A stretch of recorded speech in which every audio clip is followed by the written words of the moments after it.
আসসালামু আলাইকুম। ধন্যবাদ বন্ধুরা। এখন আমের মৌসুম। মৌসুম বলতে গেলে এখন এই যে আমের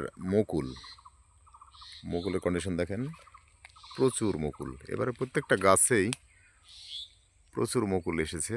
আল্লাহ তাআলার যে রহমত, আল্লাহ তাআলা যে দেয় মানুষকে, কত কিছু দিতে পারে, এগুলো তার প্রমাণ। তবে আমের বাজারটা অনেকটা কম থাকায় আমাদের মতো সাধারণ মানুষগুলো আম গাছ কাটার সিদ্ধান্ত নিয়েছে একটাই কারণ, সেটা হলো আমের দাম কম।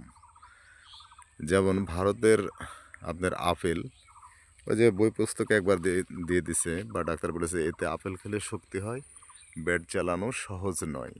তো আমের বিষয়টাও যদি ডাক্তার বর্গ যদি একটু যদি বলে যে আমে এতগুলো ভিটামিন আছে, আসলে আমে তো প্রচুর ভিটামিন, ক্যালোরি সব কিছুই আছে, কিন্তু তারপরে ওই যে বই পুস্তকে নাই, আপেলের বিষয়টা আছে, এই জন্যেই আমের দামটা কম, আম খায় কম মানুষ। পেয়ারা 80 টাকা 90 টাকা কেজি, কিন্তু আম যায় 10 টাকা 15 টাকা, 10 টাকারও কম। 300 টাকা 400 টাকা মন বিক্রি করার কারণে প্রচুর গাছ কাটা পড়েছে। তো সবাই আমের জন্য সাপোর্ট করবেন, যাতে আম সবাই খায়, গৃহস্থ বাঁচে, দেশ বাঁচে।